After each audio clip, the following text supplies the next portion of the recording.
Par un jeu de construction avec les styles CSS et les attributs HTML, nous allons découvrir comment produire des formulaires web ergonomiques et très professionnels.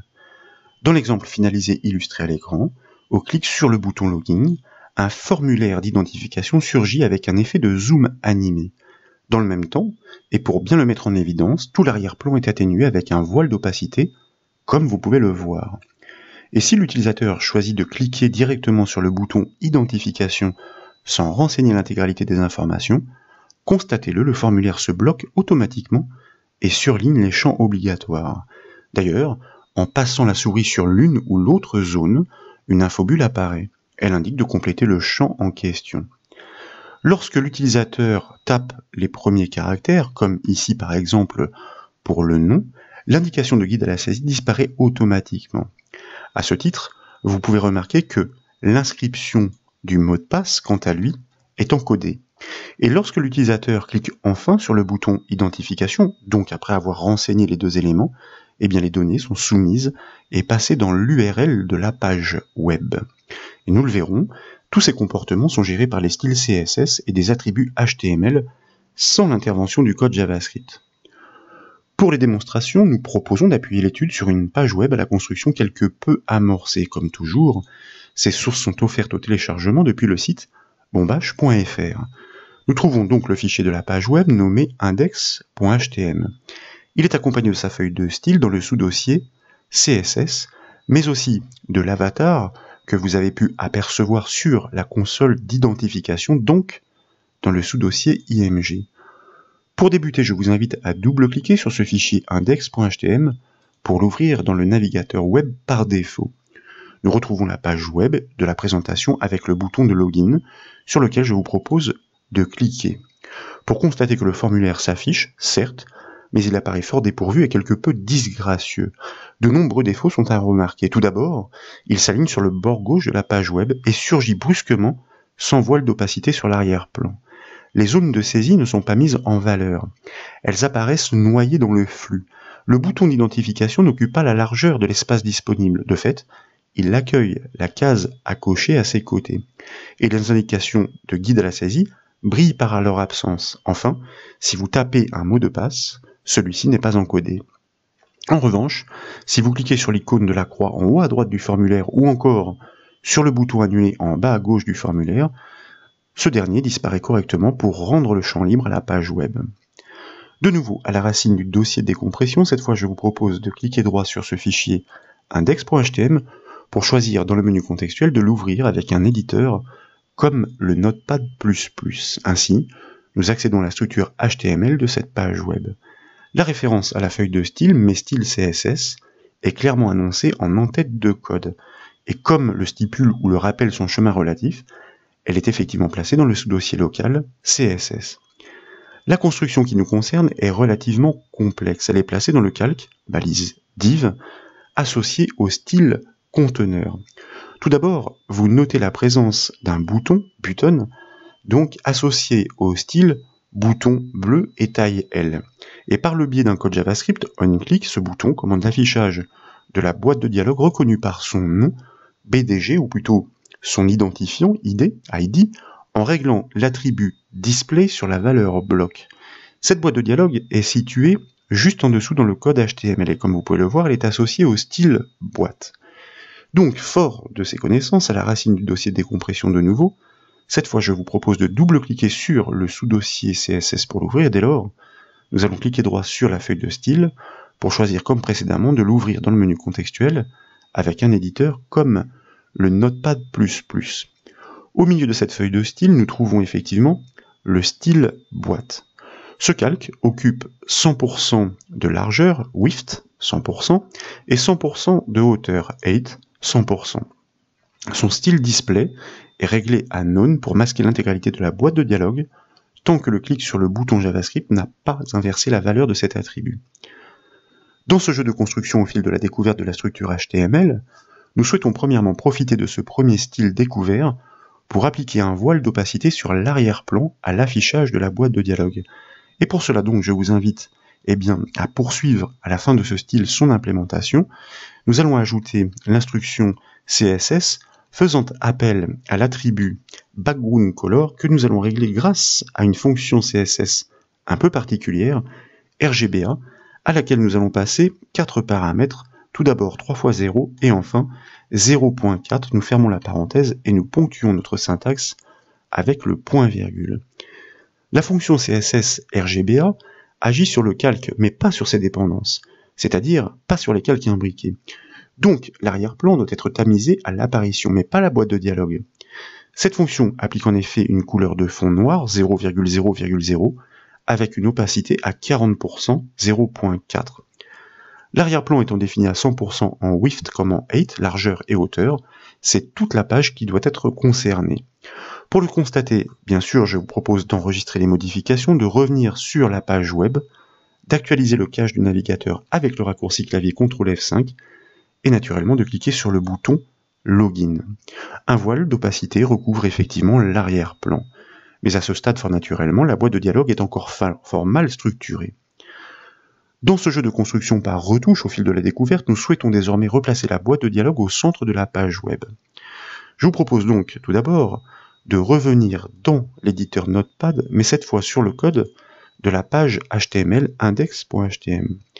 Le calque imbriqué dans cette boîte de dialogue BDG est associé au style boîte contenu comme vous pouvez le voir. C'est lui qui gère le contenu de la boîte de dialogue.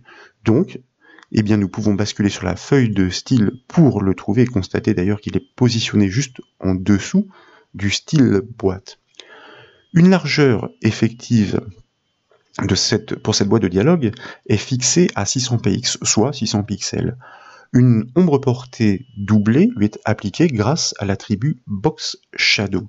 Les arguments sont les suivants: le décalage en X, le décalage en Y, le rayon pour l'aspect flouté, le rayon de propagation et enfin la couleur. Et dans la fonction RGBA, les 3 premiers paramètres sont les composantes de couleur, nous l'avons déjà évoqué, tandis que le dernier paramètre est le degré de transparence de cette couleur. Donc ici, il s'agit de 20% d'opacité pour la première et de 19% d'opacité pour la seconde. Cette boîte de dialogue a les bords arrondis, comme l'indique ici l'attribut Border Radius, fixé à 6px 6 pixels. De plus, et c'est important, elle appelle une animation qui est nommée AnimeZoom et qui doit se jouer sur 0,6 secondes. Au début de ce style, donc tout d'abord pour aboutir à la première des solutions que nous envisagions, c'est-à-dire le fait de pouvoir centrer cette boîte de dialogue, je vous propose d'ajouter l'instruction suivante exploitant l'attribut CSS margin que nous allons régler sur la valeur auto. C'est une astuce CSS d'ailleurs intéressante. Le conteneur fait 100% de la largeur. Avec l'attribut margin réglé sur la valeur auto, le calque enfant, donc la boîte de dialogue, ajuste ses marges gauche et droite pour se centrer dans cette largeur. Nous pouvons donc enregistrer, basculer sur la page web, actualiser le cache du navigateur et naturellement cliquer sur le bouton Login. Et comme vous pouvez l'apprécier, nous progressons pas à pas. En plus du voile d'opacité, des bords arrondis et de l'ombre, la boîte de dialogue est désormais centrée sur la largeur de la page web. Maintenant, nous souhaitons jouer l'animation de l'apparition de cette boîte de dialogue avec un effet de zoom. Souvenez-vous, elle doit se produire sur une durée de 0,6 secondes. Pour cela, tout d'abord, nous revenons donc sur notre éditeur Notepad, et plus précisément dans le code de notre feuille de style, et je vous propose, juste en dessous du dernier style que nous avons implémenté, boîte contenu, de créer la règle de l'animation. Comme vous le savez, une règle s'annonce par le symbole de l'arrobase, suivi du mot-clé, en l'occurrence pour une animation keyframes, qui lui-même doit rappeler le nom de l'animation à jouer, donc AnimeZoom. Et nous allons tout de suite prendre soin de bien borner cette section, c'est-à-dire cette règle. Nous pouvons définir plusieurs paliers, plusieurs étapes. Ici, 2 étapes nous importent. Il y a l'état au départ et l'état à l'arrivée.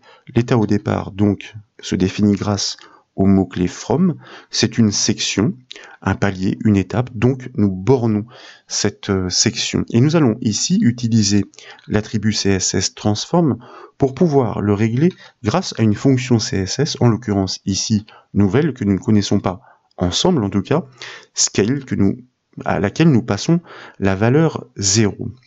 Scale en fait signifie échelle, donc c'est une mise à l'échelle à 0%. Cela signifie que au moment de jouer l'animation, c'est-à-dire pour le point de départ, eh bien cette boîte de dialogue sera invisible tout simplement parce que ces dimensions vont être réduites à 0.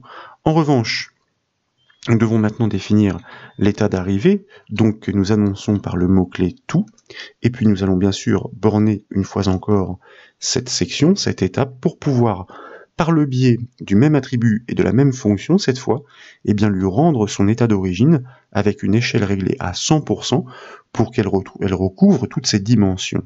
Sur 0,6 secondes, je vous le rappelle.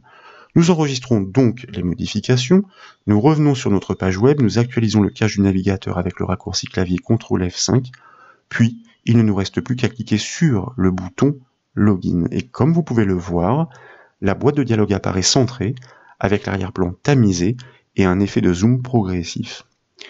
Poursuivons. Maintenant, nous allons basculer de nouveau dans notre éditeur, mais cette fois sur le code de notre page index.htm. Dans le calque associé au style boîte contenu, c'est un autre code JavaScript dans un span cette fois, associé d'ailleurs au style bouton, taille L, transparent, mais aussi position au droit, qui permet de masquer la boîte de dialogue par clic sur la croix en basculant la propriété display, comme vous pouvez le voir, pour le calque conteneur BDG sur la valeur known. Après l'image de l'avatar qui est située juste en dessous, le formulaire de soumission intervient, et c'est bien lui le plus important. Il appelle action la page en cours, soit index.htm, mais il est censé lui transmettre les valeurs saisies par l'utilisateur dans les zones de texte. Un post serait préférable à un get pour masquer le mot de passe. Ce sont des notions que nous avons largement enseignées au cours des formations à la programmation PHP notamment. Mais ici, seule la réalisation du formulaire d'identification par les styles et les attributs nous intéresse. Les zones de texte sont associées au style zone saisie, comme vous pouvez le constater, comme le rappelle donc l'extrait de code à l'écran, et nous souhaitons les mettre en valeur. Donc, nous basculons dans notre feuille de style pour trouver notre style zone saisie, qui, comme vous le constatez, est situé plus bas dans le code. Et là, donc, nous allons ajouter quelques réglages, et d'ailleurs, voyez-vous, celui-ci, nous pourrions nous en passer, border known, qui permet justement de masquer ces bordures, puisque, en l'occurrence et précisément, nous souhaitons les mettre en évidence et donc leur affecter des bordures. Mais tout d'abord, nous allons régler l'attribut width pour la largeur à 100%, de manière à ce que ces zones de saisie s'étirent précisément sur l'intégralité de la largeur disponible. Puis, nous allons exploiter effectivement notre attribut border, pour lequel nous allons passer 3 paramètres de manière à définir les attributs de traits de ces bords, un px pour la largeur, donc un trait relativement, on va dire, fin, avec un style solide, c'est-à-dire continu, et une couleur relativement claire, un gris clair avec un code hexadécimal, dièse et 3 fois la lettre C. Ensuite, et par esprit de cohérence, nous allons arrondir les bords de ces zones de saisie pour qu'elles s'intègrent mieux dans leur environnement, grâce à l'attribut border radius que nous allons fixer sur la valeur de 6px, c'est-à-dire 6 pixels. Nous pouvons enregistrer les modifications, nous pouvons basculer sur notre page web, actualiser le cache du navigateur et cliquer sur le bouton Login. Nous le disions, nous progressons pas à pas. Le formulaire d'identification est de plus en plus avenant. En plus de son effet d'apparition et des autres styles réglés en amont, il met en évidence les zones dans lesquelles il est question de renseigner les informations requises. Désormais, et pour poursuivre ce jeu de construction, nous devons placer les indications de saisie à l'intérieur de ces zones de texte. L'internaute saura sans ambiguïté quelles sont les informations attendues. Et comme nous l'avons évoqué en préambule de cette formation, ces guides doivent s'évaporer dès lors que la première lettre est frappée. Cette fois, ce n'est pas un style CSS qui réalise cette prouesse. Nous devons exploiter l'attribut HTML placeholder à configurer directement dans la balise du contrôle concerné. C'est la raison pour laquelle nous revenons dans notre éditeur Notepad, mais cette fois dans le code HTML, et là, donc, dans l'une et l'autre de ces zones de saisie, balise input, nous allons ajouter notre attribut placeholder, qui est proposé en l'occurrence pour moi, je n'ai pas validé le bon, ce n'est pas très grave, alors, écoutez, je vais le saisir, qu'à cela ne tienne, holder, je m'assure de ne pas commettre d'erreur de frappe, et à l'intérieur duquel nous allons tout simplement inscrire l'information de guide à la saisie, suffisamment explicite comme, pourquoi pas, taper votre nom d'utilisateur ici. Tapez votre nom d'utilisateur. Donc, et nous allons faire de même pour que, sans ambiguïté, l'utilisateur, l'internaute, sache quelle est l'information attendue dans la deuxième zone de saisie. Eh bien, c'est son mot de passe. Donc, tapez votre mot de passe. Je vais au plus court, puisque ici, seules les démonstrations nous intéressent. Suite à cela, vous en conviendrez, il s'agit de deux petites implémentations très simples. Eh bien, pour constater leur effet, nous allons enregistrer la page web, revenir sur notre navigateur, actualiser le cache, puis cliquer sur le bouton Login de nouveau. Et comme vous le constatez, eh bien, il y a ces informations de guide à la saisie, et à peine le premier caractère est-il tapé que ce guide de ce placeholder disparaît. Le comportement de cet attribut HTML est donc très intéressant dans la mesure où si vous videz cette zone, constatez-le, et que vous la désactivez, quoique ce n'est même pas la peine, et bien l'indication de guide réapparaît aussitôt. Néanmoins, malgré ces indéniables avancées, des anomalies subsistent. Si vous cliquez sur le bouton Identification, sans avoir renseigné l'intégralité des informations requises comme ici, eh bien le formulaire est bien soumis, donc validé. Pourtant, le passage devrait être barré. À ce titre, si vous consultez l'URL, nous l'avions déjà constaté en préambule, donc dans la barre d'adresse du navigateur, vous notez qu'elle est complétée par les paramètres incomplets des renseignements demandés. Ces paramètres sont susceptibles d'être exploités par un code serveur comme le PHP pour vérifier l'existence de la paire en base de données. C'est seulement ainsi que l'accès peut ensuite être ouvert. L'attribut HTML qui permet de changer ce comportement dans un formulaire, form, se nomme required, obligatoire.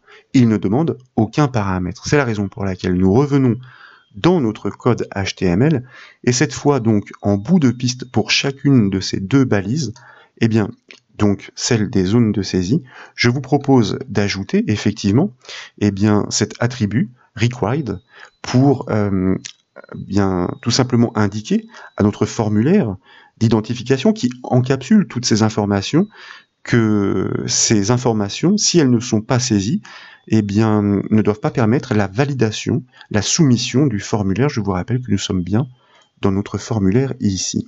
Required, donc en bout de piste pour l'une et l'autre zone de saisie.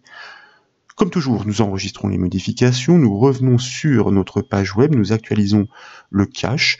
Quoique, ici, c'est une habitude que j'ai prise, je vous dis on actualise le cache, mais la touche F5 du clavier dans ce cas précis fait parfaitement l'affaire dans la mesure où nous n'avons pas réalisé de modifications sur les styles CSS qui sont souvent chargés dans le cache, mais seulement sur le code de la page HTML. Donc, une simple actualisation suffit.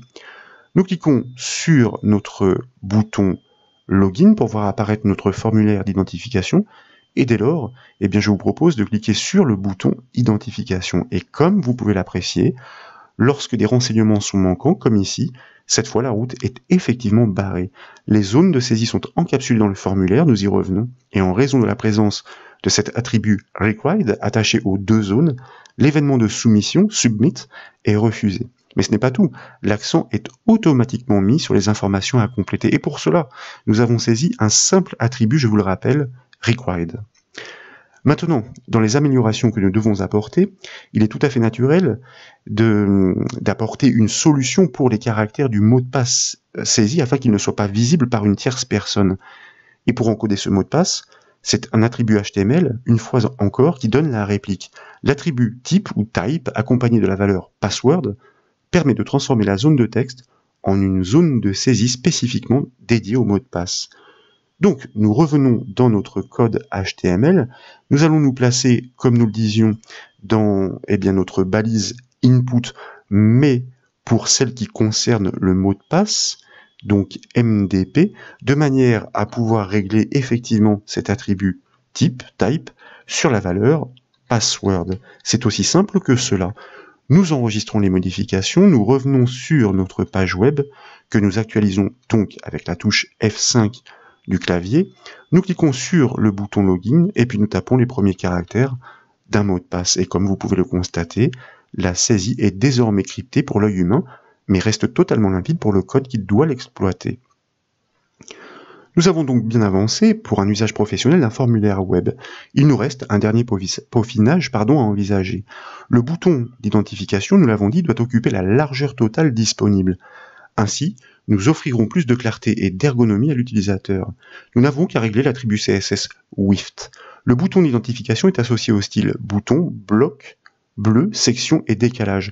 Mais le style bloc n'existe pas encore. C'est lui que nous devons créer et implémenter. D'ailleurs, il serait bon de le constater. Vous voyez ici les styles que j'évoquais juste avant. Le type submit, effectivement, et ce style bloc qui nous intéresse, et nous allons pouvoir le constater en basculant dans la feuille de style. Vous aurez beau le chercher, vous ne le trouverez pas.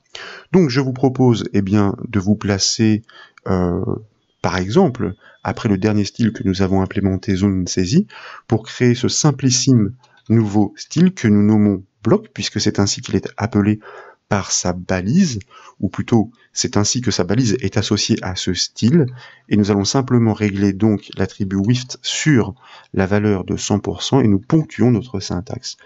Comme toujours, donc, nous enregistrons bien les modifications, nous revenons sur notre page web. Cette fois, il est important d'actualiser le cache du navigateur avec le raccourci clavier CTRL F5. Nous cliquons sur le bouton Login et comme vous pouvez le constater, les 100% de largeur rejettent naturellement la case à cocher sur la ligne du dessous.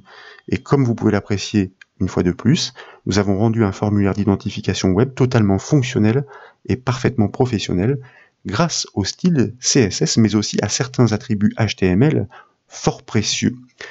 Voilà donc pour cette nouvelle astuce CSS et HTML en l'occurrence ici. J'espère qu'elle vous a plu. Si c'est le cas, comme toujours, je compte sur vous pour mettre un petit j'aime à la vidéo. Et comme vous le savez, vous pouvez retrouver toutes les astuces, mais aussi toutes les formations sur le site bombache.fr. Je vous remercie.